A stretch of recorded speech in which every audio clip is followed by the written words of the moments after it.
자, 여러분 안녕하십니까? 아이고, 네, 새해 복 많이 받으세요. 감사합니다. 복 주세요.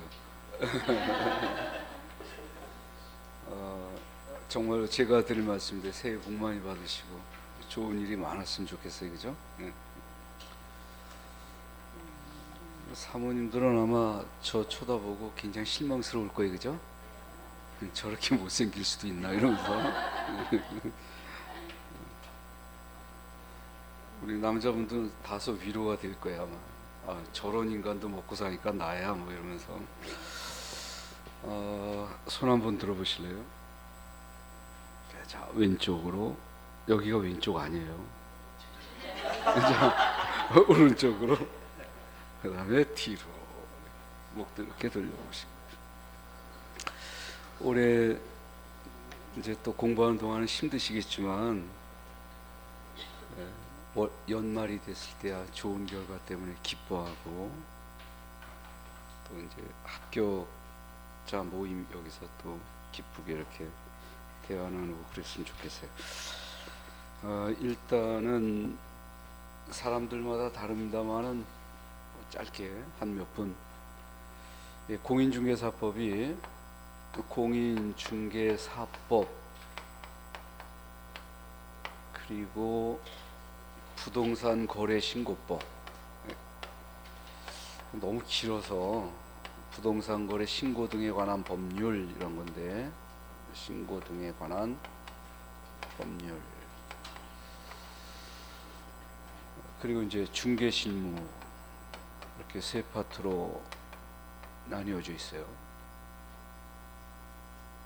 사람들이 전에는 한 몇 년 전에는 여기를 법이라 그리고 여기를 실무라 그리고 이렇게 해서 이제 간단하게 처리를 했었어요. 공인중개사법하고 실무. 문제가 일반적으로 이쪽에서 한 28 또는 29, 여기서 뭐 11 이쯤 나오면 얼마나 좋겠어요, 그죠? 네, 근데 그렇지 않고 이쪽에서 한 32개쯤, 이쪽에서 한 8개쯤 또는 뭐 9개쯤 이런 식으로 나왔었어요.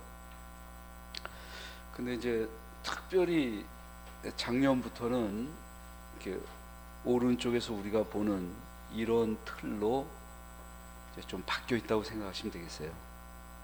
그래서 가운데 열거된 요 법이 이제 개정을 통해서, 그리고 이번에 아주 많이 바뀌어 있는 그런 구조로 작년에 시험을 봤는데, 여기서 재작년에는 4문제를 냈는데 작년에 이렇게 7문제를 냈어요. 그리고 여기는 뭐 한 26, 7개쯤, 그럼 여기 중개실무에서 6개쯤 이렇게 문제를 냈거든요. 크게 변화 없이 대충 한두 개 차이 이렇게 갈 거예요. 이런 상태에서 가운데 거가 좀 어려워요. 문제도 어렵게 냈고, 그리고 시간도 오래 걸리면서 이제 우리가 어려울 거고, 중개실무는 예를 들어서 주택임대차보호법, 상가건물임대차보호법, 뭐 장사법 이러면서 뭐야 이거 이런데, 그래도 시험 문제 나오는 부분이 조금 바닥이 정해져 있어서 그래서 뭐라고 얘기하기가 곤란한. 그리고 위에 이제 법쪽은 굉장히 쉬운데, 일단은 중개실무 쪽은 어떤 모습이 나오냐면 처음에 점수를 잘 내면 계속 잘 내요. 근데 처음에 못 내면 계속 못 내기. 왜냐면 난 중개실무만 가면 점수가 안 나와 이런 분들이 있고, 어떤 분들은 찍었는데도 맞긴 하대 이런 분들이 있어요. 이렇게 해서 이제 도입부에서 한 번 더 설명을 잘 드릴 거고, 여기는 이렇다 저렇다 얘기할 수가 없어요. 어렵게 되면 되게 어려워지고 쉬우면 쉬울 수 있는 바닥이어서. 그러면 결론은 여기서 점수를 못 내면 상당히 힘들다는 얘기가 돼요.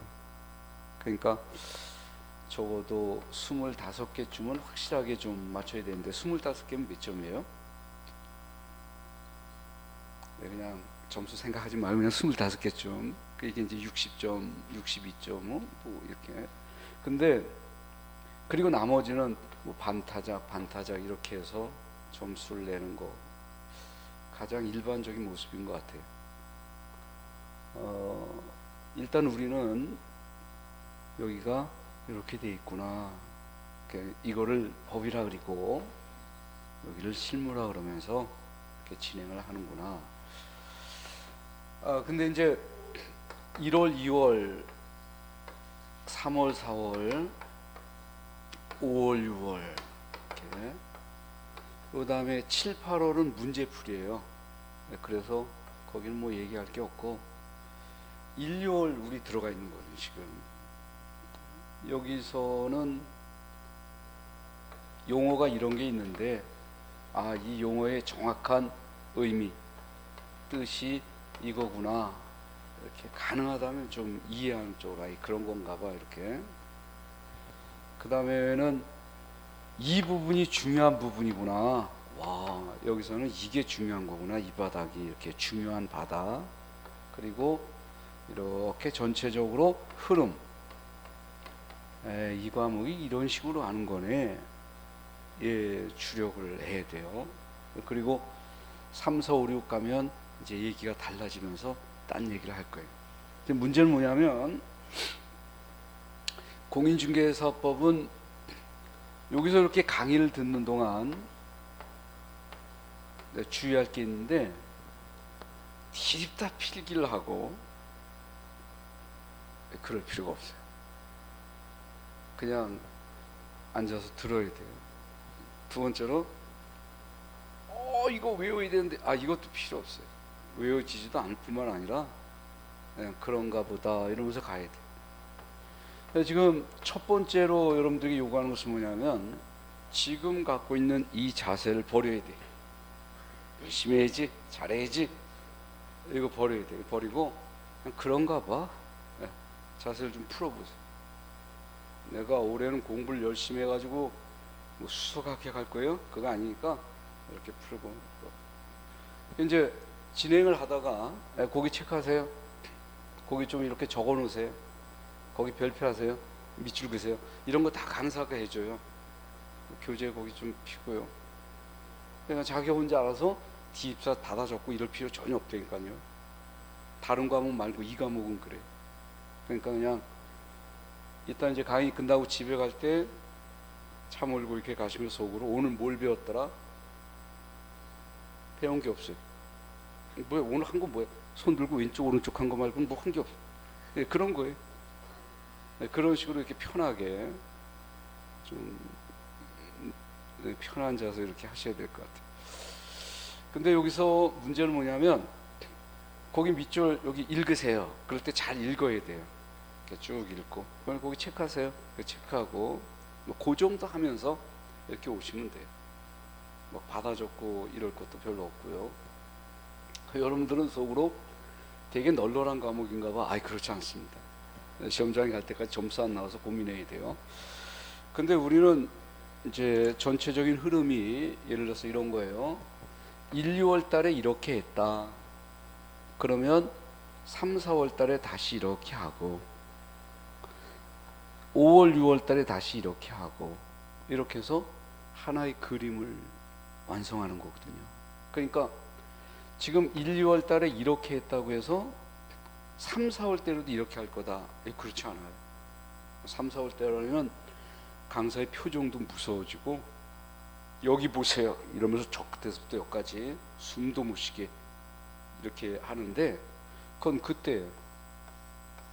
그리고 다시 결합해서 5, 6월에 이렇게 하면서 사람들마다 자기의 강의 계획을 이렇게 딱 짜는 거예요. 그래서 이게 완성판이에요. 마치 이렇게 뭐 맞춰가지고 하나가 되듯이. 이제 우리는 여기를 하고 있는데 마치 여기를 하는 것처럼 이렇게 나오면 곤란하죠. 지금 우리는 여기를 하얀색을 할 건데 또는 이렇게 노란색 이쪽을 생각하는 건 곤란하겠죠. 하얀색은 하얀색대로 이거 할 땐 이거 할 대로 이렇게 가는 거죠. 그러니까 강의하다 보면 여기 보세요 그러면 저기 보고 적으세요 그러면 쳐다보고 여기 보세요. 그럼 좁고 이렇게 거꾸로 하신 분도 있어요. 그분들의 개성은 존중을 해요. 그러나 그럴 필요는 없을 것 같아요. 그냥 하자는 대로. 여러분들은 저 딱 보시고 속으로 네가 하자는 대로 해서 될 것 같지가 않아서 그래 뭐 이럴 수 있는데, 그래도 그냥 하자는 대로 그러면 대충 이렇게 점수를 내는 것 같아요. 세 번째 거 이렇게 와서 막상 시험장에 가서 이게 공인중개사법 이게 80점 정도 안 나오면 시험에 붙기가 참 어려워요. 왜냐하면 다른 과목 어려운 데다 이렇게 꽂아야 되거든요. 이렇게. 그래서 과목의 점수를 잘 내야 되는 그런 과목입니다. 다들 다 80점 이상 맞던데요. 아, 그건 거짓말이에요. 그건 옛날이고 요 근자에 몇 년간은 얘기가 달라져 가고 있어요. 작년도 되게 어렵고. 이제 첫 시간을 제가 어떻게 할 건가 고민을 했는데 협박하지 않고 위로하기로 했어요. 네, 그래서 그냥 편안하게 이렇게 하시면 될 것 같아요. 이제 그런데 이제 우리가 1, 2월 진행하는 동안에는 싸그리 훑어가는 게 아니라 이해가 필요하거나 기본적으로 좀 숙제되는 부분들을 이렇게 발췌하면서 나가게 될 거예요. 그러니까 이 사람이 안 한 건 안 해도 되나 봐 이게 아니라 이제 단순 암기사항이라서 뒤에서 이렇게 암기하면 되는 거 이런 건 빼놓고 뭔가 설명이 필요한 부분 이렇게 위주로 갈 거예요. 그렇게 생각을 하시고, 그리고 우리가 이렇게 살아가다 보면 좀 서로 좀 너그러운 게 좋은 것 같아요. 그러니까 뭐냐면 여러분들은 지금 어떤 자세에 앉아 있냐면 제가 강의를 잘 하나? 잘 하나 못하나 이렇게 원숭이 보듯이 똑같아요. 저도 청중들이 머리는 좋은가? 이해는 제대로 하나? 이제 한 시간이 끝나고 나면 이런 일이 벌어지죠. 여러분들 쭉 달려가서 저 선생 바꿔주세요. 너무 못해요 이렇게. 그 강사는 한 시간 끝나고 가가지고 이렇게 얼굴 파묻고 우는 수가 있어요. 돌들이에요. 어떡하면 좋아 이렇게. 네. 근데 그러지 말고 서로 약간씩 너그럽게 생각하면 저 사람도 먹고 살라고 저러는 걸 거고 우리도 그렇고 이러면서 좀 이해가 될 것 같아요. 그죠? 여러분들은 지금 제가 무슨 얘기하는지 잘 못 알아듣겠죠? 네. 자, 그러면 이제 한 10분 걸렸는데 오리엔테이션이 끝났어요. 나머지는 지나가면서 서로 얘기를 나누도록 하자고요. 사람들에 따라서는 뭐 자기 소개도 하고 그러는데 저는 소개할 게 별로 없어요. 그래서 그냥 바로 교재를 펴시죠. 42페이지 42페이지. 강의하러 여기저기 가보면 사람들이 아주 착한 인상인 데가 있어요. 선하고 착한. 어떤 지역은 가면 굉장히 깐깐해 보이는 수도 있고, 어떤 지역은 가면 너무 예쁜 사모님들만 있어가지고 숨이 막히는 때가 있어요. 우리는 어디에 속할까요? 답답해서? 자, 거기 이제 좀 해달라는 대로 한번 해봐요. 1 제목이 뭐예요? 총설. 네, 그리고 밑으로 내려서 1 뭐라고 돼 있어요? 공인중개사법의 기본 개념. 거기 법 제1조 목적이라고 쓴 게 있어요. 읽어봐요. 목적. 이 법은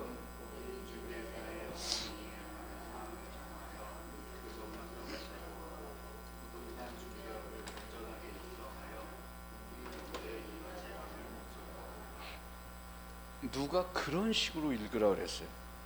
씩씩하게 다시 읽어봐요. 시작.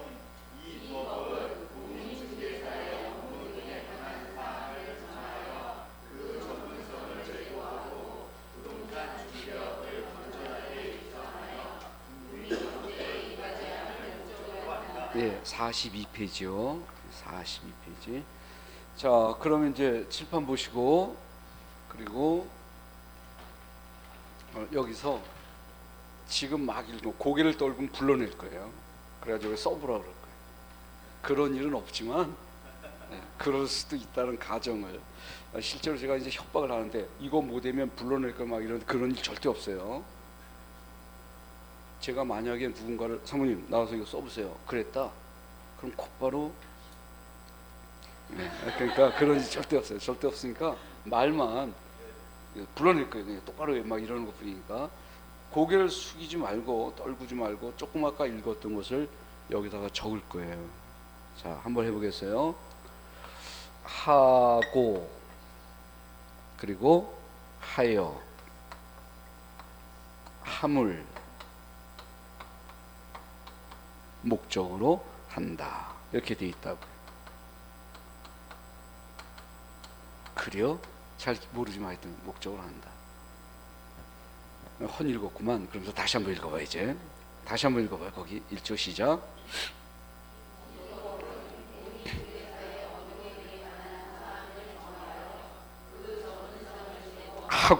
하고 그리고요 하여, 거기 하여, 육성하여. 그래서요 함을 목적으로 한다, 이렇게 되어 있단 말이에요.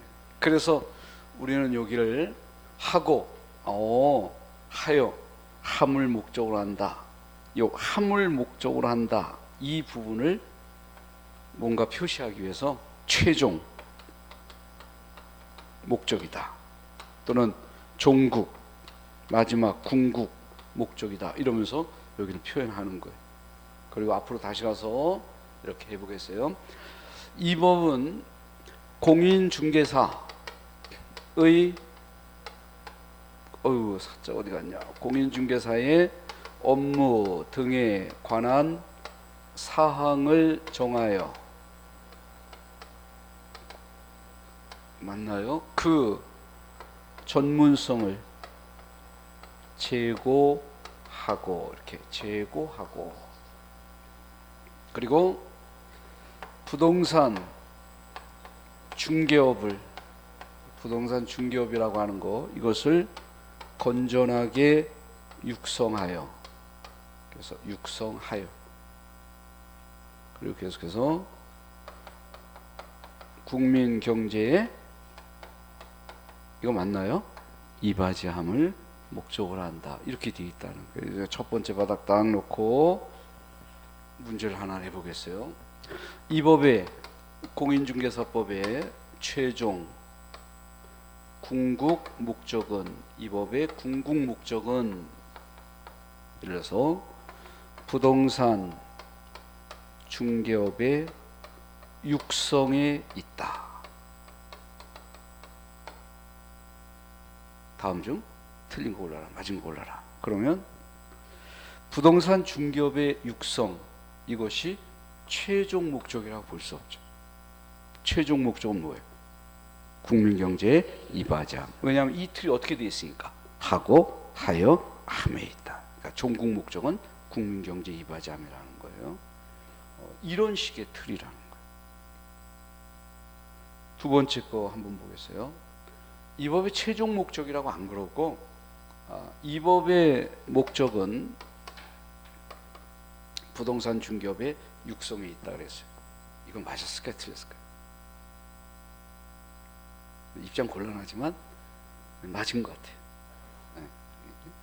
네. 이제 문제를 내는 사람들은 이렇게 밑으로 내려서 부동산 중개업의 육성, 이 육성도 이 법의 공인중개사법의 목적에 포함된다, 또는 목적으로 정해져 있다, 또는 뭐 목적으로 규정되어 있다, 이런 식으로 문제를 내주는 거예요. 위에처럼 내면 논란이 있으니까 살짝 바꿔서.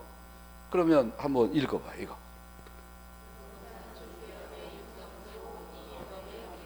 포함된다, OX 맞았죠? 여기 포함되잖아요. 여기 있잖아요. 그죠? 그러니까 이게 무슨 목적은 아니지만, 최종 목적은 아니지만 이런 목적이 여기 있잖아요. 그런데 문제는 어떻게 내는 거냐면 이렇게 내는 거예요. 이렇게 칠판 보시고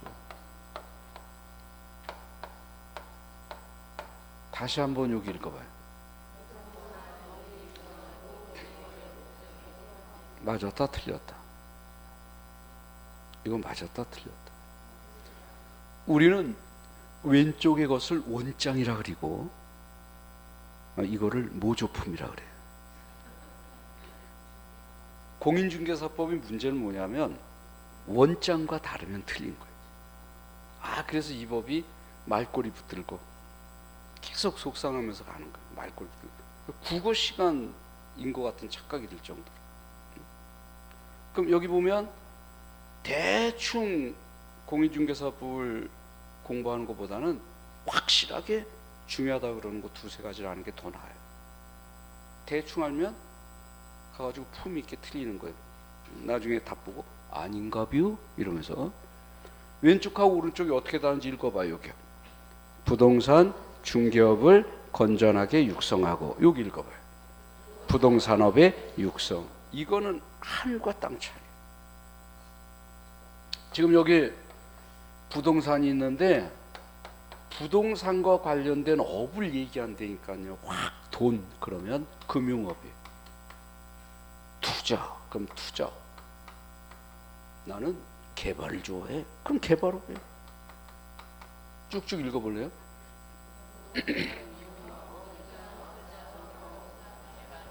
아침 식사 못했어요? 못했어요. 그럼 식사 못한 걸로 읽겠습니다. 그럼 이렇게. 그런데 부동산업에는 이렇게 많단 말이에요. 그 중에 우리가 하는 것은 이 업이에요. 이 업. 무슨 업? 중개업. 우리는 돈, 업, 개발 이게 아니에요. 우리는 오직 주둥이 하나를 무기로 삼았어요. 뭐라고요? 주둥이. 우리는 속이 알선하는 거지 어떤 걸 직접 하는 게 아니란 말이에요. 그러니까 한 번 더, 부동산 무슨 업이다? 중개업이다. 이거 틀렸다 맞았다? 틀렸다. 이따우 소리 없다. 그러니까 두 번째 거는 여기가 이렇게 동그라미 쳐지는 거. 이렇게. 부동산업이 아니라 뭐다? 부동산 중개업이다. 이런 틀로 문제를 낸다면 그러면 위에 것도 이렇게 되는 거예요. 부동산 중개업의 육성이라고 하는 이 자리를 다음처럼 써보자. 개업 공인중개사의 업무에 관한 사항을 정하여 라고 나갔다고 치자. 그러면 문제가 발생한 거예요. 왜냐하면 저긴 뭐라고 나갔죠? 공인중개사의 업무. 여긴 뭐예요? 개업 공인중개사. 이거 왜 들어갔냐고. 이거 이런 말이. 저거하고 이거 확 다른 거예요. 그래서 우리는 이 앞쪽에 여기도 이거 공인중개사야 공인중개사 이러면서 체크한 거예요. 그리고 세 번째로 얘기한 것처럼 국민경제 이바지함. 이게 무슨 목적이다? 최종 목적이다. 종국 목적이다 말입니다. 그러면 전체를 잡아서 다시 한번 칠판을 보고 읽을 거예요. 읽으면서 저기가 포인트구나 이러면서 시작해요. 공인중개사의 하고 계속요. 그리고요. 이게 이 법의 최종 목적이라는 거예요. 그러니까 여러분들은 그 교재에서 이제 칠판에 있는 것처럼 막 읽은 법조문에서 공인중개사 체크하고, 그리고 전문성을 제고하고 할 때 하고 여기에 밑줄 딱 긋고, 그리고 계속해서 부동산 중개업할 때 중개라는 단어 동그라미 치고, 건전하게 육성하여 할 때 하여에 밑줄 긋고, 그리고 국민경제 이바지함을 목적으로 한다. 확실하게 내모쳐서 국민경제 이바지함이 최종 목적이야. 이렇게.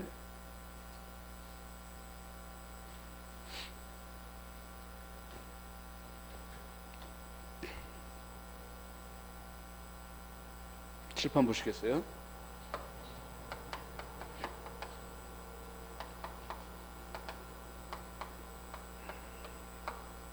자, 한번 읽어보고. 맞았다 틀렸다? 왜 틀렸다? 이따위 본 적이 없다. 우리가 본 건 뭐였어요? 국민 경제의 이바지함 이거. 자기 혼자 속으로 그거나 비슷하지 어떻게 비슷해요? 글자가 하나는 이바지고 하나는 안정인데 말도 안 되는. 그러면서 속상하네. 이렇게 그래서 비워놓은 부분, 이 비워놓은 부분을 정확하게 잡는 거, 이런 틀로 하고 하여 간접 목적 함에 있다 이렇게 잡고. 자, 칠판 계속 보셔야 돼요. 우리는 문제가 이거예요. 선생님, 그럼 여기서 문제가 나옵니까? 나왔다는 전설이 전해져와요. 출제 가능성이 있습니까? 글쎄, 그런 일이 있을까요? 우리 살아 생전에. 근데 왜 합니까? 그래도 하긴 해야 되잖아요. 그러니까 제발 좀 진지하게 하지 말자. 잘 외워야 되는데 저거 이러지 말고 그냥 편안하게 저런 게 있나 봐. 딱 이렇게. 제 얘기 잠깐 들었는데 이제 기억 싹 날라갔잖아요. 시작해봐요. 공인중개사의 업무 등에 관한 사항을 정하여 전문성을 제고하고 부동산 중개업을 건전하게 육성하여 국민경제 이바지함을 목적으로 한다. 이걸 법의 제정 목적이라고 그래요. 자, 옆으로 이동해서 43페이지에 밑에 2번 보면 공인중개사법의 법적 성질이라고 쓴 데 있어요. 그죠? 네, 그럼 한번 공인중개사법의 법적 성질을 차례로 1번부터 큰 글씨 1. 부동산 중개에 관한 기본법. 2. 예, 그리고 3번.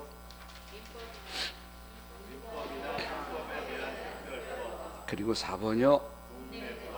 네, 국내법. 그런데 이제 칠판 보십니다. 두 번째 거. 이렇게 돼 있는 부분 안에 이렇게 있다. 그리고 타겟이라고 가정해요. 관역이다. 하얀색처럼 이렇게 넓은 거, 이 넓은 거가 일반적인 거예요. 그런데 이렇게 노란색은 특별한 거예요. 거기만. 그러니까 대한민국, 그런데 수원은 이렇게 특별한 거라고. 이게 이제 법에서는 위와 같이 넓은 것을 일반법이라 그러고 밑에처럼 좁은 것을 특별법이라 그래요. 그리고는 어떤 구체적인 사정이 딱 발생하면 특별법이 먼저 적용되는 거예요. 이것을 특별법 우선의 원칙이라고 그래요. 읽어볼까요? 특별법 우선의 원칙. 그러니까 일반법이 범위가 이렇게 넓은 거고 특별법은 범위가 좁은 거예요. 그 좁은 범위를 다루는 법을 특별법, 넓은 것은 일반법이라고 하는 거예요. 그러니까 만약에 여기 계속해서 이렇게 수원 이렇게 돼 있는데 여기선 특별법이었잖아요. 근데 이거 안에 요만큼이 더 있다면 그때는 졸지에 노란색은 일반법이 되고 요 빨간색이 특별법이 되는 거예요. 그죠? 그러니까 어떤 법 하나가 특별법일 수도 있고 뭐일 수도 있고 일반법일 수도 있고 더 넓은 게 있으면 특별법이고 좁은 게 더 있으면 일반법이 되는 이런 구조란 말입니다. 그러면서 조금 아까 뭐가 우선한다? 특별법이 우선한다 라고 썼어요. 갑이라고 하는 사람하고 을이라는 사람이 어쩌고 저쩌고 그러면서 문제가 발생했어요.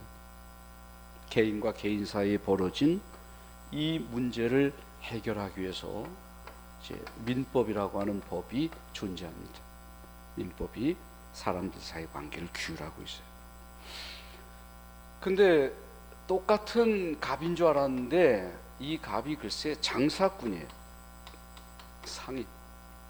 그리고 을은 일반일 수도 있지만 뭐 상인일 수도 있다 그러겠어요. 그래서 갑과 을 사이에 이렇게 관계가 발생했어요. 그런데 우애처럼 민사 관계로는 해결이 안 되는 거 있죠. 장사꾼이라서 상인이기 때문에. 그러니까 이제 민법으로 해결이 안 되는 거예요. 얘네들의 관계는 상사 관계. 공장이 날아갔다는 둥 막.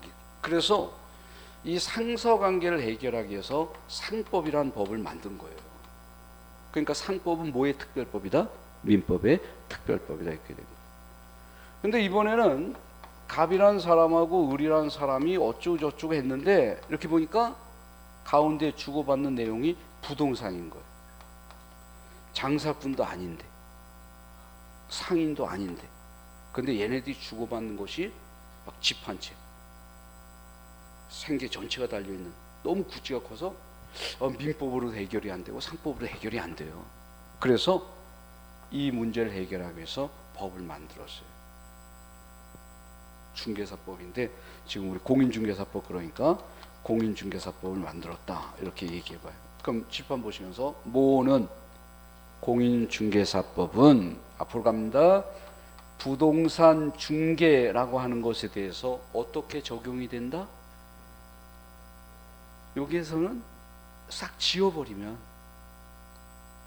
썼다가 다시 쓰기가 그러니까 위에 거가 없고 위에 거가 이렇게 없다고 가정하면 부동산 중개에 대해서는 공인중개사법이 적용되잖아요. 그러니까 일반법이에요. 일반법. 그런데 뭐에 비하면 민법이나 상법에 비하면 특별법이다 말이죠. 그러니까 옆으로 한번 써보겠어요. 공인중개사법은 부동산 중개에 관한 또는 중개에 적용되는 그런 일반법 또는 기본법, 그런데 동시에 민법이나 또는 상법 이것보다는 우선되니까 상법에 대해서는 특별법 위치에 있다고요. 갖다 쭉 연결해 보죠. 시작. 공인중개사법은 부동산 중개에 대한 일반법이나 계속요 민법이나 상법의 특별법이다 이렇게.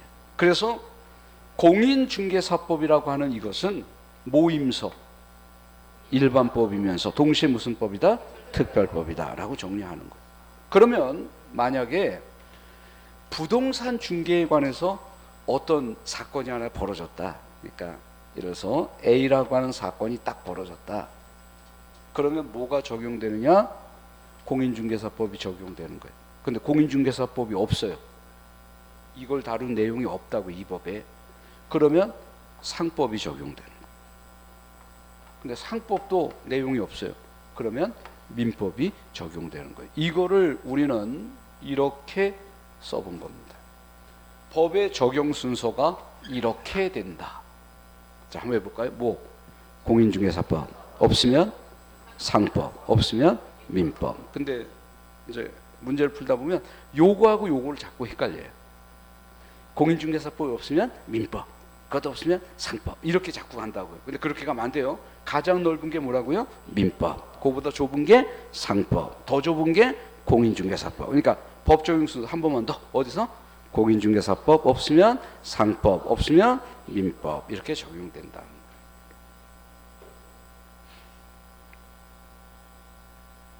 두 번째로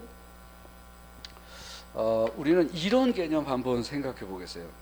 표현도 바꾸고 많이 바꿔야 되는데 1월달, 2월달 공인중개사법은 가장 쉬운 말로 가장 납득하기 쉽게 처리해 갈 거예요. 그러니까 무슨 말이냐면 땅, 토지, 대지, 집, 건물, 이때 토지 위에 건물이 들어서면서 이게 3월달, 4월달 강의 1, 2월달의 강의는 이거예요. 땅 위에 집이 있는데 그놈의 땅 이렇게.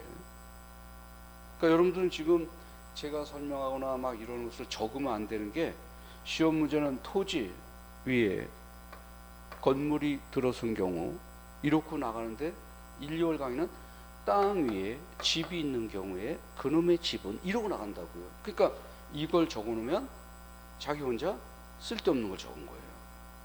그러니까 적지도 말고 그냥 듣기. 그러면 속으로 야 그럼 뭐 어떻게 막 처음부터 토지 건물이라 그래야지.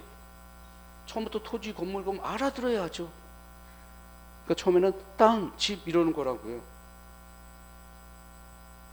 별로 공감이 안 되나 봐요. 그럼 푹 지우고 그래서 표현도 다르고 아주 이렇게 쉽게 이해하려고 시키려고 하는 거라 그냥 이렇게 들으면 된다. 그럼 나중에 3, 4월 되면 효과가 있어요. 5, 6월 때도 효과가 있고. 그러니까 제가 다 알아서 하니까 강의를 오늘 처음 하는 것처럼 보이나요, 제가요? 자, 그래서 이걸 이제 다시 와보면 이 사람이 누구냐? 중개업자예요. 중개업을 하는 사람. 근데 우리는 이거 품위가 너무 없다. 그래서 개업공인중개사라고 불러요. 자격증을 따서 개업공인중개사. 근데 제가 조금 전에 드린 말씀이 이거라고요. 개업공인중개사라고 해야 되는데 중개업자라고 하고 있다 지금. 중개업자. 근데 중개업자가 의뢰인의 의뢰를 받아서 처리를 해주고 의뢰인에게 돈을 받아요. 근데 간혹가다 이 중개업자가 사무소를 옮기면 등록관청이라고 해서 시군구를 말해요. 시장, 군수, 구청장 시군구에 가서 신고도 해야 되고 뭘 잘못하면 시군구에서 제재를 가하기도 하고. 지금 이 상황의 우에 이 장면을 처리하면 중개업자라는 개인하고 의뢰인이라고 하는 개인이 관계를 맺는 거예요. 그래서 이것을 우리는 사적 관계다 또는 사법적 관계다 이렇게 표현한 거예요. 이게 말뜻이 뭐냐면 개인과 개인과의 관계라는 거예요. 근데 밑으로 내려오면 이 사람은 중개업자인데 여기 등록관청 시군구는 다른 말로 하면 국가거든요. 국가. 이렇게 국가와의 관계는 우리가 공법적 관계라 그래요. 이건 뭐라 그런다고요? 공법적 관계. 그러면 거꾸로 가보면 얘를 중심으로 할 때, 중개업자를 중심으로 할 때 사법적 관계는 뭘 말하고? 의뢰인과의 관계. 사모님 파세요, 사세요 이러면서. 그런데 공법적 관계는 뭐예요? 등록관청, 국가의 관계가 공법적 관계란 말입니다.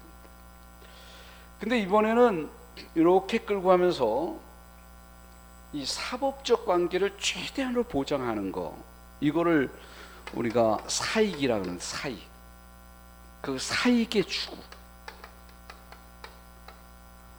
옛날에는 이렇게 쓰면 참 쉬운데 사적 이익의 추구, 사익의 추구. 이게 이제 여러분들 민법 시간에 배울 때 뭐 사적 자치 원칙 어쩌고저쩌고 이렇게 사익의 추구를 최우선으로 하는 경우하고 밑에 거는 이제 공익의 추구예요. 이 공익은 공공의 이익이죠.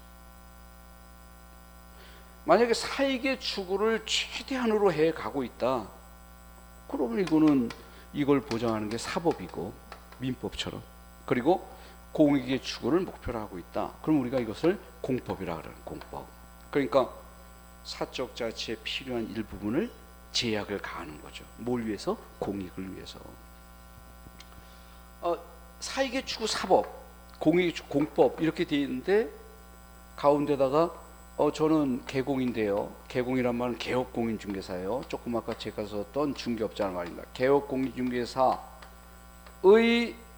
문제를 다루고 있는 공인중개사법이라고 하는 법을 보니까 공인중개사법은 마음껏 의뢰인 구해서 돈 벌어 라고 하는 사법적 이런 요소와 그래도 수수료 이렇게 받으면 안 돼. 그리고 이걸 하지 말아야 돼. 뭐 해야 돼. 이러면서 공법적 요소가 공인중개사법에 섞여 있단 말입니다.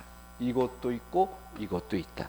그래서 갖다 붙이기를 이 공인중개사법은 사법적 요소와 공법적 요소가 이렇게 섞여 있는 뭐라고 할까? 그래서 나온 것이 혼합법이다. 섞여 있으니까. 아니면 요거와 요거의 중간쯤 되는 중간법이다. 에이 품이 없네. 좀 품 있게 쓰자. 그래서 사회법이다. 뭐 이럴 수도 있는 거예요. 다시 한번 이 얘기를 틀을 이렇게 바꿔서 보면 사법과 공법의 무슨 법이다? 중간법이다. 또는 혼합법이다. 또는 사회법이다. 라고 얘기할 수 있다는 거예요. 그러니까 7번 보시면서 한번 읽어보겠습니다. 시작. 공인중개사법은 사법적 요소와 공법적 요소가 섞여 있는 혼합법이다. 바꿔 말하면 사법과 공법의 중간법이다. 바꿔 말하면 사회법이다. 그러니까 공인중개사법 뭐라고 얘기할 수 있다? 사회법이라고 얘기할 수 있다는 거예요. 세 번째 거예요. 이쪽으로 이렇게 이동하면서 이번에는 이게 대한민국이라고 하는 국내 그리고 이것은 외국입니다. 요거 뒤에 이렇게 붙은 거예요. 에 있는 부동산 이렇게 붙인 거예요. 에 있는 부동산. 근데 지금 보고 있는 이 공인중개사법은 외국에 있는 부동산에는 손을 못 써요. 이 법의 적용은 국내에 있는 부동산에만 적용이 되는 거예요. 그럼 만약에 이게 여기도 적용이 된다면 와 이거 국제법이네. 여기 뺏기 못 아유 그럼 국내법이네. 쉽게 말하면 가정용이야. 아 이거는 뭐 무슨 용이야 이러겠는데. 근데 조금 전에 말씀드린 것처럼 여기서부터 다시요. 손 들어보겠습니다. 오른쪽으로 가겠습니다. 왼쪽으로 가겠습니다.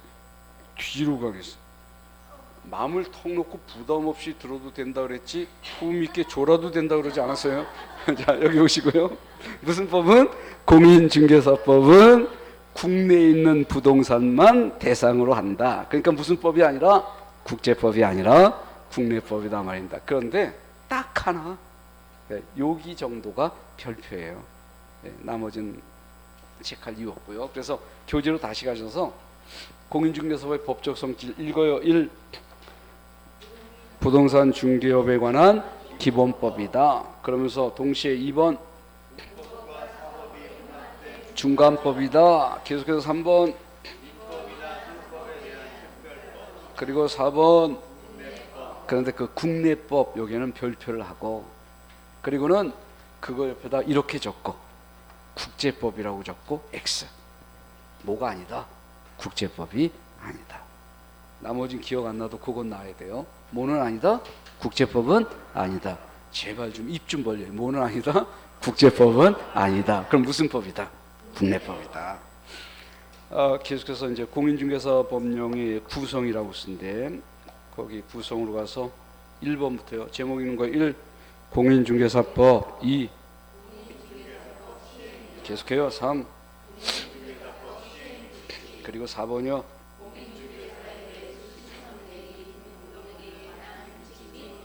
그리고요 5번이요. 예.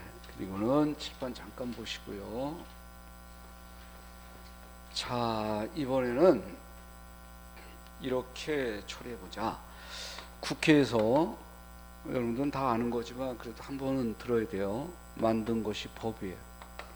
근데 이 법은 전체를 커버할 수가 없죠. 세세하게 내용을 다 만들 수도 없고. 예, 그래서 이제 하부 기관은 아니지만 그래도 여기 대통령령으로 세칙을 정해요. 이렇게 세칙을 정하는 것을 우리는 시행령이다. 그러니까 이 법을 시행하는데 이런 식으로 해라. 이렇게.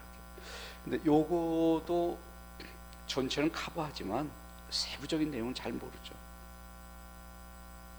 담당자들이 알지. 그래서 다시 이것이 주무부처로 넘어가는데 공인중개사법은 토지, 건물 막 이러고 나오는 국토교통부예요. 그 국토교통부를 줄여서 국교부라고 할 거예요. 뭐라고요? 국교부. 국교부령으로 세칙을 정하게 돼요. 요거는 이제 시행 규칙이다. 이렇게 표현을 하는 거예요. 그럼 얘기를 다시 하면 법, 령, 규칙이 있다고. 우리는 줄여서 법제, 영제, 규칙제 몇 조 이러면서 나갈 거예요. 이게 법령, 규칙. 근데 법은 국회에서 만든 거고, 령은 대통령령이고, 규칙은 국토교통부령이란 말이에요. 이 구별이 무슨 의미가 있습니까? 무슨 의미가 있어요? 아무런 의미도 없죠. 근데 간혹가다 우리는 문제 풀다 시험에서 이렇게 확인해서 설명해야 되는데 확인 설명의 내용과 방법은 어떻게 뭐뭐를 설명할 것인가 하는 것은 국토교통부령, 줄여서 국교부령으로 정한다. 다음 중 틀린 거 골라라. 틀린 거 골라라. 확인 설명의 내용하고 방법은 국토교통부령 아니에요. 대통령령. 이런 문제가 나오니까 이건 무시할 수는 없어요. 그래서 한 번만 더. 뭐뭐 있다? 법령, 규칙. 규칙은 뭐예요? 국토교통부령. 그리고요, 시행령, 령은 대통령령. 그리고 법은 법이란 말이에요. 그런데 이거를 공인중개사법이라고 끌고 가서 여기를 쳐다보니까 이거 외에 저 경매와 관련된 일을 하기 위해서 대법원 규칙 예규, 이렇게 뭐 예규라 그래도 없고 하여튼 이것도 있고, 그 다음에 중개보수는 시도의 조례로 정한다든지, 그래서 시도의 조례란 말도 이렇게 나오는 거예요. 그럼 여기서 포인트는 이거예요. 공인중개사법은 법과 령과 규칙 뒤에다가 만으로 구성된다. 틀렸다는 거예요. 뭐도 있다. 예규도 있고 조례도 있다는 거예요. 한 번 더 쭉쭉 읽으면서 시작. 법령, 규칙, 그리고요 예규도 있고 조례도 있다. 그런데 우리가 여기를 푹 지우고 여기 시행 규칙할 때 규칙 그럼 뭐예요? 국토교통부령. 여기 시행령 그러면 대통령령. 그러니까 이렇게 지우고 다시 한번 이건 뭐죠? 법. 요거는 시행령. 여기 뭐죠? 시행 규칙. 그러니까 공인중개사법은 이렇게 세 가지만 적용되는 거예요, 그죠? 라고 하면 안 된다. 모두 더 있다. 예, 그런 것도 더 있다, 이런 얘기입니다. 자, 이번에는 한 장을 넘겨서 46페이지 2번 제목 좀 읽어요. 뭐라고 되어 있죠? 용어의 정의. 그리고 이제 이게 첫 시간이 제일 어려운 거예요. 문제는 꼬박꼬박 나오고 우리는 이제 틀리고 맞고 그러면서 계속 고민해야 돼요. 용어의 정의. 근데 용어의 정의가 있는데 용어의 정의를 곧 할 거예요. 근데 하기 전에 먼저 칠판에서 왁구 하나 짤 거예요. 저랑 같이 이쪽 보시죠. 이건 필기할 것도 아니고 아무것도 아니에요. 그냥 간단히 한번 듣고 쉬었다가 다음 시간에 조금 더 자세하게 설명해 들어가겠어요. 여러분하고 저는 이렇게 좀 생각을 해 봐야겠어요. 이게 중개인데 이거하고 중개업이라고 쓴 거하고 이게 달라 보여야 돼요. 다시 한번 말씀드리면 이런 얘기예요. 요거는 중개고 요거는 중개업이야. 이렇게 해서 이게 달라 보여요. 중개는 중개하는 거고 중개업은 중개업이에요. 그러면 이 중요한 차이는 뭐냐면 중개라고 하는 것은 아무것도 아니에요. 그냥 초당 붙이는 거예요. 말이 너무 어려워요? 그럼 흥선, 또 어려워요? 그럼 주선, 알선 이렇게 하는 거예요. 그래서 중개를 끌고 와가지고 우리는 중개는 알선하는 것이다 이렇게 얘기한 겁니다. 한번 해볼까요? 중개는 알선하는 것이다. 요 알선을 강조하기 위해서 강사가 품이 없지만 주둥이라는 말을 하는 거예요. 우리는 주둥이로 이렇게. 저도 그렇게 주둥이라는 표현 쓰고 싶지 않아요. 제가 이렇게 차 타고 가면서 속으로 난 왜 이렇게 품이 없게 인생을 살까? 그런 생각 많이 해요. 바꿔볼까요? 오늘부터 입으로 하는 거예요. 이렇게. 자, 그래서 이제 중개는 뭐라고요? 알선. 그래서 앞으로 쭉쭉 가보면 여기서 공인중개사법의 목적이 공인중개사의 업무 등에 관한 사항을 정하여 그 전문성을 제고하고 부동산 중개업을 건전하게 육성하여 국민경제 이바잠을 목적으로 한다는 거예요. 그러니까 뭐와 뭐는 다르다? 중개와 중개업은 다르다. 중개는 뭐다? 알선. 그러면 중개업은 뭡니까? 요거는 요 알선을 이 짓을 업으로 하는 거. 이렇게 업으로 행하는 것, 이게 중개업이다 말입니다. 그러니까 놓지 말고 업 이렇게 노란색 들어가면 뭐 나와야 된다? 업으로 행하는 것. 이제 연결해서 시작. 중개는 알선하는 거. 계속.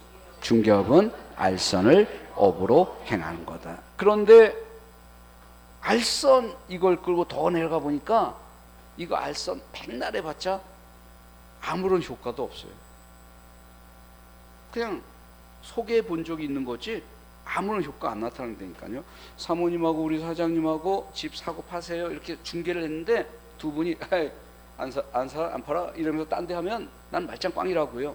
그래서 요 알선을 이렇게 얘기하는 거야. 야, 요거는 어떤 법률 효과가 안 나타나니까 사실행위다라고 얘기한 거예요. 무슨 행위라고요? 사실행위. 위에서부터 다시 한번 뭐는 중개는 알선인데 알선 무슨 행위다? 사실행위다.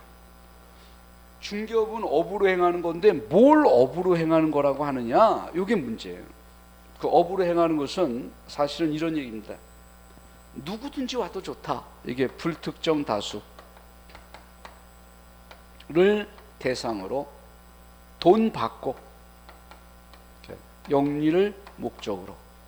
그런데 이거 딱 한 번 하고 그만두면 업이 아니에요.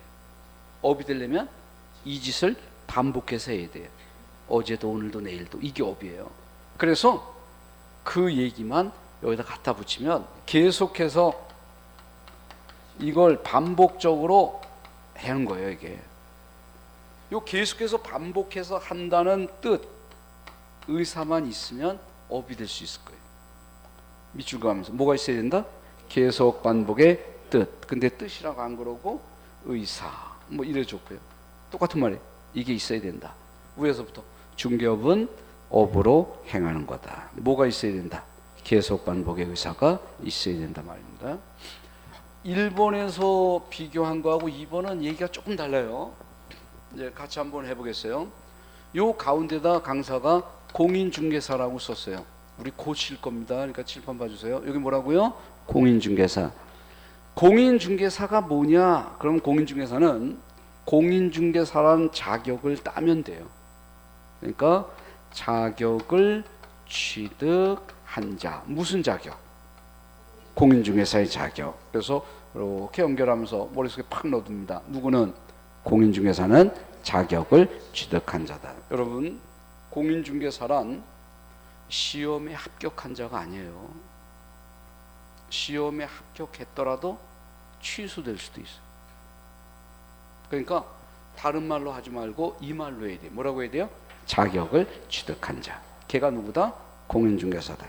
그런 상태에서 요게 공인중개사인데, 그런데 앞에다가 이렇게 붙였단 말입니다. 개업 공인중개사라고 붙인 거예요. 그러면 개업 공인중개사라고 딱 쓰는 순간 얘기가 조금 달라지는 거예요. 왜냐하면 개업했으니까. 그 말은 가게를 냈으니까. 근데 우리는 개업 공인중개사를 뭐라고 얘기하는 거냐면 부동산 중개사무소 이거를 내는 것을 개설이라 그러고, 그냥 개설해서 하면 안 되고 구청이 갖고 있는 장부에 이름을 올려야 돼요. 제가 김말자인데요. 김말자 공인중개사 사무소라고 하나 냈어요. 구청 장부에 올려주세요. 그 올리는 장면을 등록이라 그래요. 등록. 그래서 개설 등록을 한 자. 이게 개업 공인중개사예요. 우리는 네모 친 것만 딱 끄집어내서 이렇게 얘기하는 거예요. 위에서부터 개업 공인중개사란 등록을 한 자. 뭐 등록을 한 자? 중개사무소 개설 등록을 한 자라는 거예요. 그러니까 두 가지 엄청 다르죠. 공인중개사는 뭐예요? 자격을 취득한 자. 그런데 개업 공인중개사는 중개사무소 개설 등록을 한 자라고. 이런 공인중개사가 있는데 공인중개사 앞에 이렇게 붙인 거예요. 이렇게 소속이라고. 그러니까 이거는 소속 공인중개사라고 써놓은 거라니까요. 그 소속 공인중개사는 뭐냐? 지금 소속이라고 쓴 단어, 요 단어에 차가 냈어요. 그럼 제가 한번 써볼게요. 소속되어. 그래서 소속 공인중개사예요. 그러니까 공인중개사인데 소속됐구나. 그럼 어디에 소속돼요? 중개업자에게 소속, 중개업자에게. 쉽게 말하면 복덕방 주인, 그 사람이 여기자. 여기 누구예요? 개업 공인중개사. 근데 너무 길어서 우리는 개자하고 공자만 따서 개공 그럴 거예요. 얘는 소자하고 공자만 따서 소공 그럴 거고. 그러니까 여기서 소속 공인중개사는 누구에게 소속됐다? 개공에게. 그래서 개업 공인중개사, 이 사람에게 소속됐다고요. 이게 소속 공인중개사예요. 근데 주의할 것은 뭐냐면 이 사람은 공인중개사 자격이 있어요. 그래서 여기 갖다 붙이기를 공인중개사인데도 불구하고 지가 안 하고 취직했단 말이에요. 가게 지금 취직해 들어간 거라고. 근데 이 사람은 공인중개사 자격이 있기 때문에 지가 직접 중개 업무를 수행할 수도 있어요. 자격이 있으니까. 그래서 중개 업무를 수행할 수도 있고, 이번에는 어차피 개공에게 소속됐으니까 개공이 하는 일을 도와줄 수도 있는 거예요. 그것을 중개 업무를 보조한다, 이렇게 얘기해요. 결합하기를 중개 업무를 수행하거나 중개 업무를 보조하는 자, 얘가 소속 공인중개사라고 합니다. 한번 해볼까요? 소속 공인중개사란 첫째로 공인중개사로서 뭐하여? 개공에게 소속되어 중개 업무를 수행하거나 업무를 보조하는 자, 얘가 소속 공인중개사란 말이에요. 그런데 이쪽으로 더 가보면 이런 모습이 나타나는 거예요. 공인중개사가 아닌데요, 이렇게. 전 공인중개사가 아니에요. 그래서 공인중개사가 아닌데, 뭐야, 공인중개사가 아니야? 근데 그래도 제가 개공에게, 이렇게 개업공인중개사에게 소속되었는데요, 요 점이 같은 거예요. 지금 개공에게 소속됐다는 게 품위 없게 말하면 취직했다는 거예요. 근데 뭐가 아니에요? 공인중개사가 아니에요. 공인중개사가 아니니까 밑으로 이렇게 쭉 내려가면서 왼쪽 중개 업무, 이 업무를 수행할 수가 없어요. 자격증이 없어서.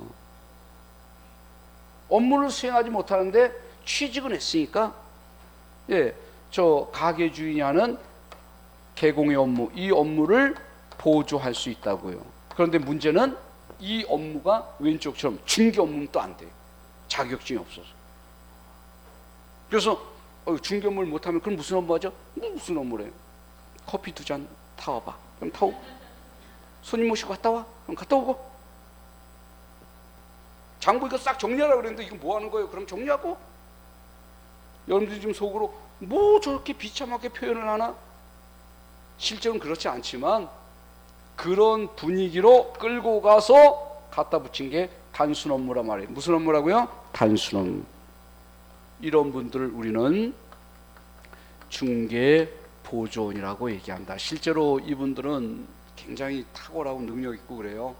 그런데 우리는 시험 보려고 그러는 거니까 시험 볼 때까지만 좀 양해를 구합니다. 자, 누구는 중개 보조원은 갖고 있는 게 못밖에 없다.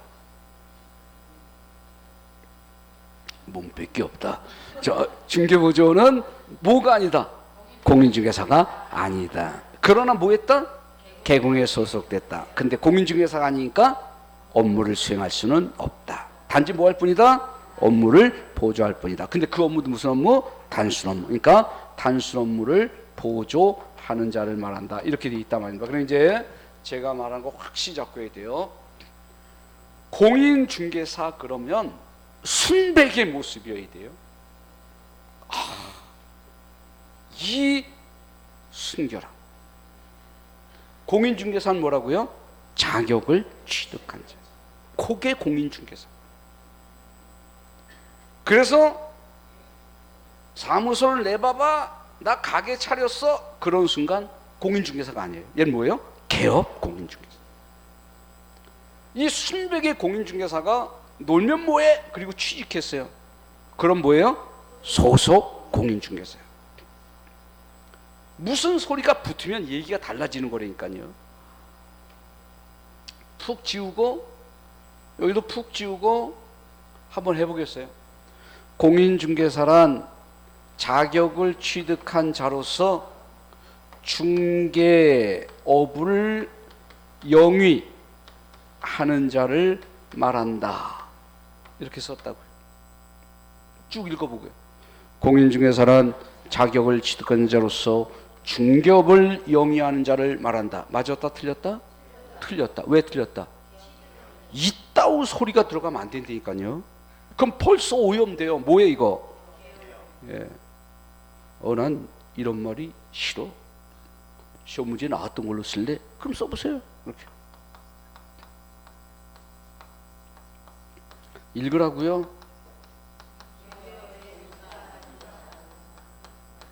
그 사람 참 까칠하게 구네. 그러지 말고 다시 읽어요. 중개업에 종사하는 자만. 맞았다 틀렸다? 틀렸다? 틀렸어요? 어디가 틀렸어요? 예, 업에 종사하면 벌써 예이거나 죄라고요. 예, 이게 틀린 거 이러면. 그러니까 공인중개사는 어디서 딱 끝나야 돼요?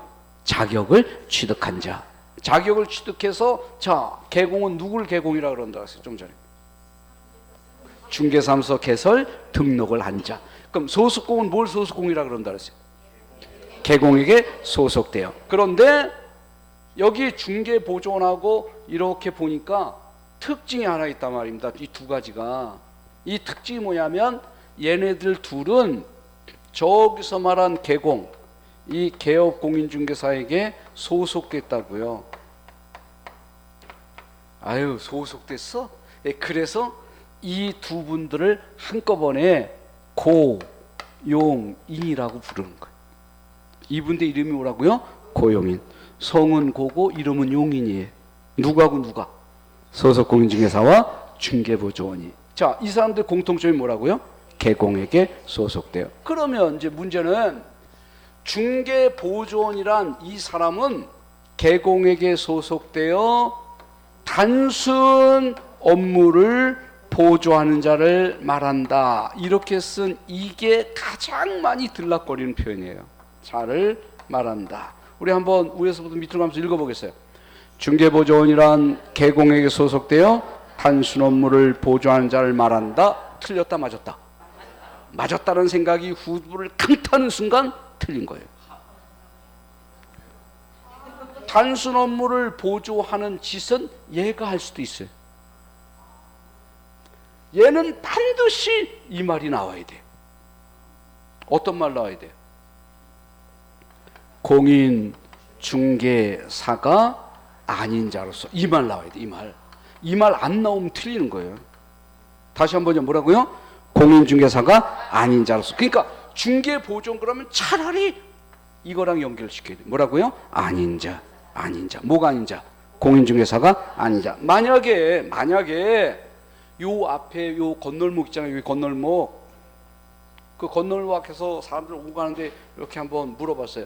중개보조원이란 개공에 소속돼. 개공이 뭐지? 여기 중개업자를 말해요. 소속돼요. 소속은 그냥 취직했다예요. 단순. 그냥 단순 업무. 하여튼 업무요. 이걸 보조하는 자를 말한다. 이렇게 사람들에게 물어보면 사람들이 전부 다 맞았다 그러겠죠, 그죠? 근데 누군가 이런 사람이 있으면 틀림없이 학원 다니는 사람이. 작년에 공부했거나 이러면. 네. 그러지 않으면 이거 그냥 맞은 거잖아요. 반드시 무슨 말이 되어야 된다? 공인중개사가 아닌 자로서. 누군 그렇다고요? 중개보조는 공인중개사가 아니어야 된다 말이에요. 자, 앞쪽으로 조금만 가서 개업공인중개사 여기를 보는 거예요. 개업공인중개사 뭐라 그랬어요? 중개사무소 개설 등록을 한 자. 지금 부동산 중개사무소를 확 냈다니까요. 근데 구청에서 모를까봐 제가 거기다가 좀 올려달라 그랬잖아요. 그래서 개설 등록을 한 자. 이게 뭐라고요? 개업공인중개사예요. 그런데 여기 이렇게 돼 있는 이 개업공인중개사에 개설 등록을 한, 그리고 뒤가 이렇게 나간 거 있죠? 것으로 보는 자가 있다는 거예요.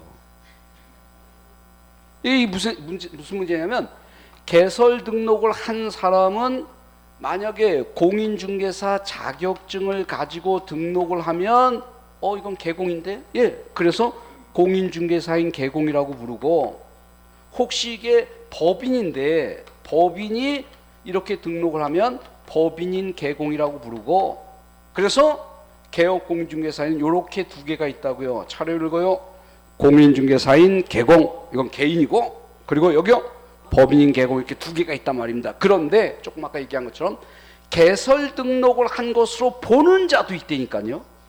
이건 뭐냐면 자격증은 없이 옛날부터 중개업을 해왔는데 기득권을 인정해 주는 분들이에요. 저 시골에서 할아버지들 부동산 중개업소 이렇게 쳐놓고 하는, 그러니까 공인중개사 사무소라고 못 쓰고 부동산 중개사무소 이렇게 쓰고 하시는 분들, 뭐 본 적이 없으면 그냥 여기 쳐다보고, 뭐는 없다? 자격증은 없다. 그러나 뭐 한 걸로 본다? 개설 등록을 한 것으로 본다. 이런 분들을 우리는 중개인이라고 부르는 거예요. 뭐라고 부른다고요? 중개인. 그럼 거꾸로 해봐요. 누구도, 중개인도 뭐 한 걸로 본다? 개설 등록을 한 것으로 본다. 뭐는 없지만 자격증은 없지만, 그러니까 푹 찍고 여기를 다시 들여다보면 다음처럼 모습이 되는 거예요. 저 개업 공인중개사에는 뭐뭐인지 불러봐요. 공인중개사인 개업 공인중개사. 계속 읽어요. 중개인인 중개인 이렇게 있다고. 중개인. 그러니까 한 번 더. 개공에는 뭐뭐 있다?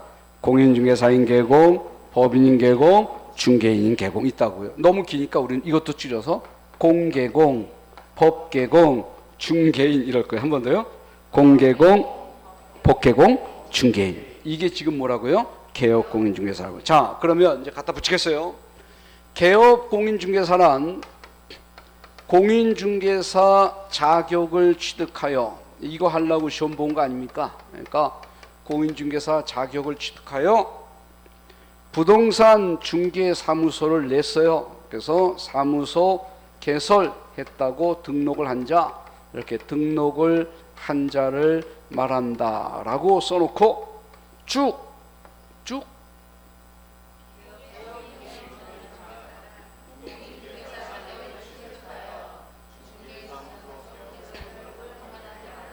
OX 맞았다 틀렸다? 저는 뭐 써놓고 맨날 OX만 물어보고, 네, 맞았다, 그죠? 누가 그래 이거 맞았다고? 아니요? 그럼 맞았다 틀렸다? 끝까지 맞았다요? 제가 저희 집사람 고집 때문에 아침을 못 먹고 왔거든요. 네, 그래서 여기 다시 보니까 이렇게 돼 있다. 개업공인중개사는 등록을 한 자예요, 그죠? 그런데 공인중개사 자격을 취득하여 이 말이 들어가면 얘가 너무 섭섭해진다. 어머, 난 그럼 어떻게 이렇게. 그래서 이 말이 들어가면 안 되는 거예요. 다시 한번요. 공인중개사 자격을 취득해서 그럼 등록을 하면 개공 아니야? 개공 맞아요. 어떤 개공? 공개공. 법인인데 등록하면 법개공.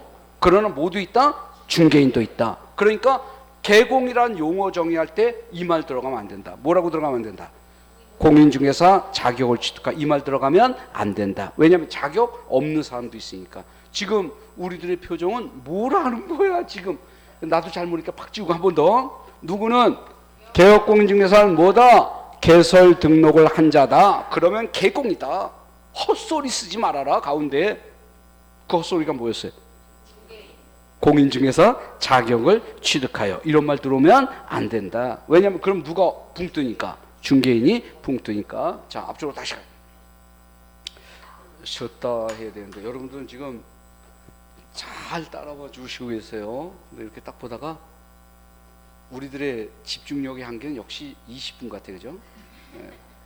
네. 하품이 막 나오는데 하품 안 한 것처럼 참으시는 그 표정들이 거의 아름답기까지 해요. 네.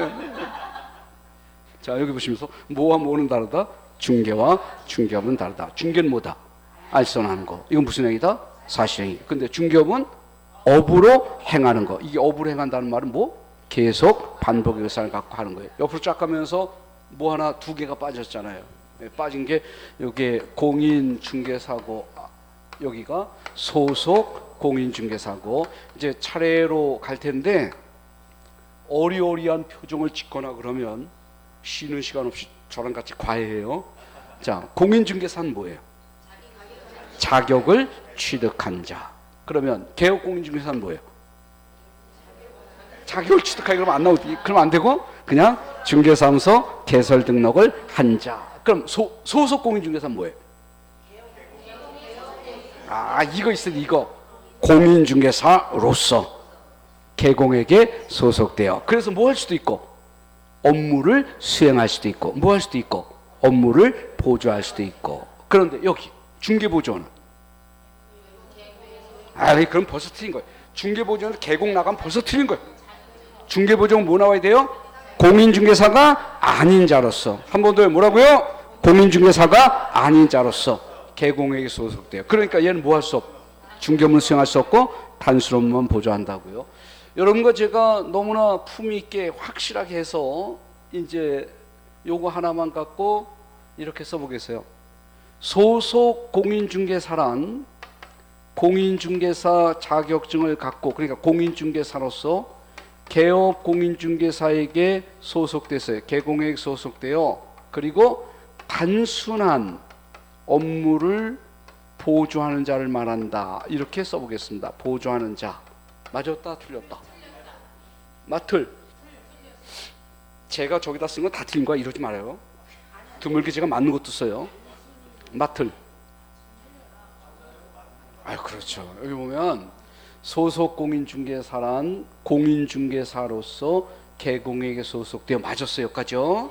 그런데 단순 업무를 보조하는 자를 말한다. 이렇게 쓰면 어떻게 되냐면 이 법이 그러면 단순 업무를 보조하는 자가 아니면 아니란 얘기가 되잖아요. 그래서 법조문이 신경 쓰이는 거예요. 우리가 보면 이해가 안 가는 결과가 나온 이유가 여기요.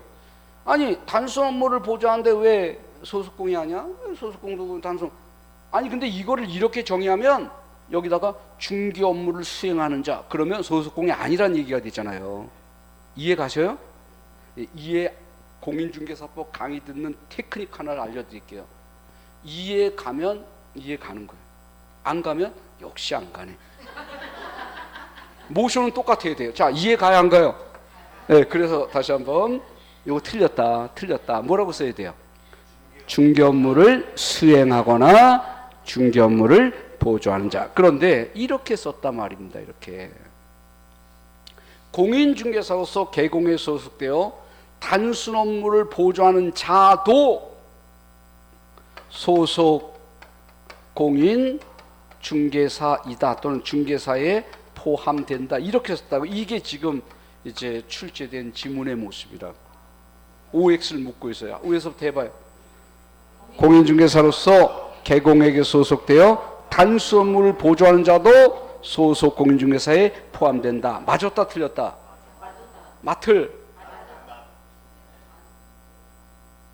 아니 내 표정 보고 하지 말고 이거 보고 맞틀. 네, 그때 여기를 보면 단순 업무를 보조하는 이 사람도 뭐 했다면? 개공에게 소속되었다면. 모임서, 공인중개사 임서. 그럼 당연히 뭐다? 소속 공인중개사죠. 네, 여기에 포함되는 거죠. 만약에 우리 사장님이 소속 공인중개사인데 우리 가게에 취직했어요. 내가 개공이에요. 가게 주인, 우리 가게 직원이에요. 자격증 따서. 근데 제가 아침에 출근해서 미스터 김, 저 커피 한 잔만 타와봐. 그랬더니 정색을 하면서 사장님, 공인중개사 소속 공인중개사의 개념도 모르십니까? 공인중개사로서 개공에 소속되어 중개업무를 수행하거나 업무를 보조하는 자인데 내가 어떻게 커피를 사옵니까? 이건 단순 업무니까 저 미스박 중개보조하게 시키십시오. 그러면 내가 어떻게 해요? 나오지 마. 내일부터 나오지 마. 그러니까 얘도 뭐에 포함된다? 소속공에 포함된다. 웃고 즐기는 사이에 앞쪽으로 이동해서 이게 안 나오면 쉬지 않고 계속해서 강의를 진행하겠어요. 시작해요. 이 법의 목적, 시작. 공인중개사의 업무에 관한 사항을 정하여 그 전문성을 제고하고 부동산 중개업을 육성하여 국민 경제에 이바지함을 목적으로 한다. 예, 쉬웠다 하겠습니다.